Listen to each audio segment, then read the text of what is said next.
I was working the night shift at the hospital when it happened, the kind of shift where time feels syrup thick and the fluorescent lights hum just loud enough to make you feel alone, even when the building is full. And at exactly 2:47 a.m.,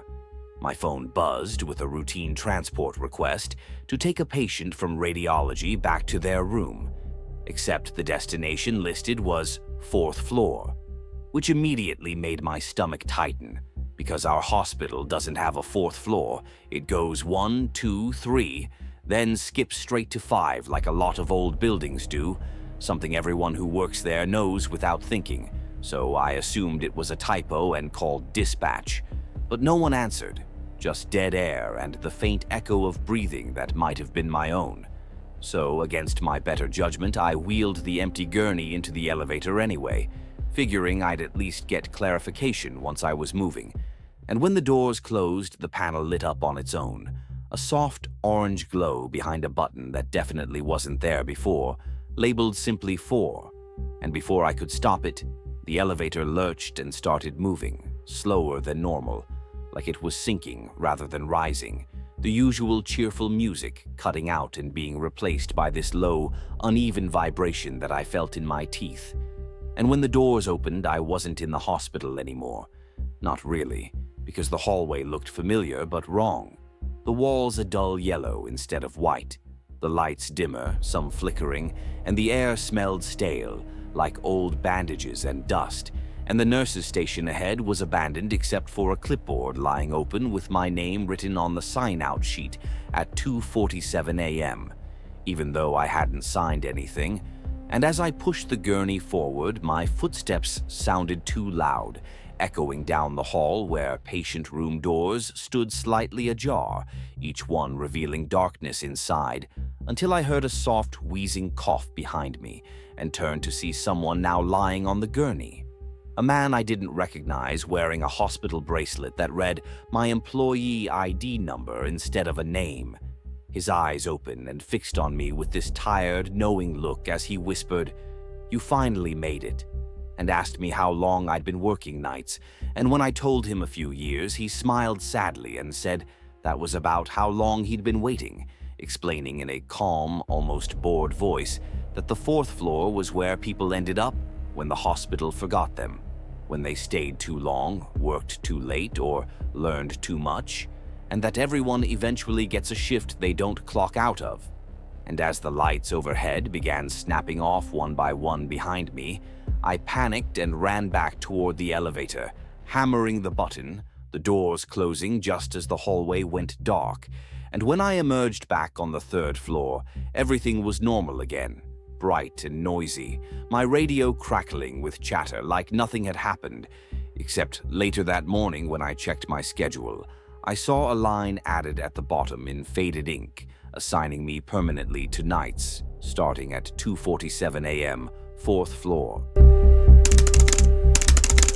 I noticed it halfway through my shift, the kind of slow hospital night where even your own footsteps feel intrusive, when a new patient was rolled into the observation room across from the nurse's station, a man in his early 40s who barely spoke and never complained, which honestly made him easier than most, except for one small thing I couldn't shake, because every time I walked past his room, something felt off, like my brain was tripping over a missing detail, and it wasn't until around 2 a.m. when I stopped to adjust his IV that I realized what it was.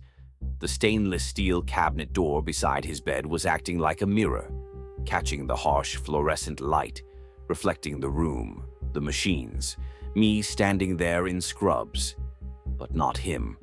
His bed was empty in the reflection, perfectly made, while the real one right beside it held his breathing body. And when I froze and looked back and forth, my reflection moved, the room moved, but the space where he should have been stayed blank, like he was never there to begin with. And when I quietly asked him if he noticed anything strange, he looked at me with this tired, almost relieved expression and said, people usually figured it out faster, explaining that mirrors stopped working for him a few weeks ago, first at home, then in public, until finally no reflective surface would acknowledge him at all, and that doctors kept saying it was stress or exhaustion. But every night he felt less solid, like the world was slowly deciding he didn't belong in it anymore. And as he spoke, I caught my own reflection flicker, just for a second, like bad signal. And when I glanced back at the cabinet, I swear my image looked thinner, dimmer, like it was being drained, and the patient noticed too, smiling sadly as he warned me not to stand too close for too long, because reflections weren't disappearing randomly, they were being taken. And when a code was called down the hall and I turned away for barely a moment, I heard the monitor flatline, and when I rushed back, the bed was empty, sheets still warm, IV still dripping onto nothing, and this time, when I looked into the cabinet door, there was someone there who shouldn't have been. A man in scrubs staring back at me with hollow eyes, standing in a room I couldn't feel anymore, while behind me the glass reflected absolutely nothing at all. The code blue was called just after 3 a.m., the kind of hour where the hospital feels half asleep and every alarm cuts a little too deep.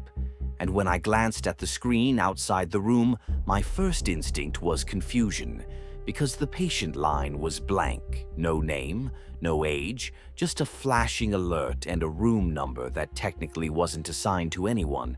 But by the time I pushed through the door, the crash team was already there, working on a body that looked real enough, middle-aged, pale, chest rising only when someone forced it to, yet every monitor around him kept glitching, refusing to lock onto a pulse for more than a second. And when someone asked for his chart, no one could find it. Not in the system, not in the paper backups, not even a wristband on his arm.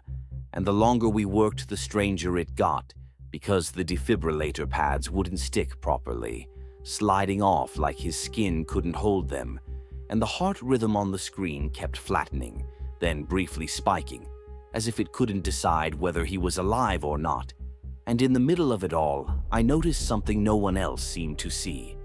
The man's eyes were open, calm, following us, watching with a kind of quiet patience.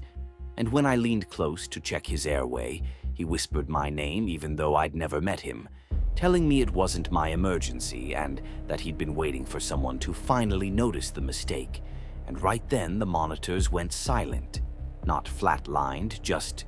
gone. The alarms cutting out, the lights flickering, the room suddenly feeling hollow, and when the attending called time of death, there was nothing to write down, no name to say out loud, and by the time we stepped back, the bed was empty, sheets still warm, equipment still running, like the patient had never been there at all. Except later, when I checked the code log, I saw one entry that shouldn't exist, a blue recorded at 3:07 a.m. under name, and instead of letters, it listed mine.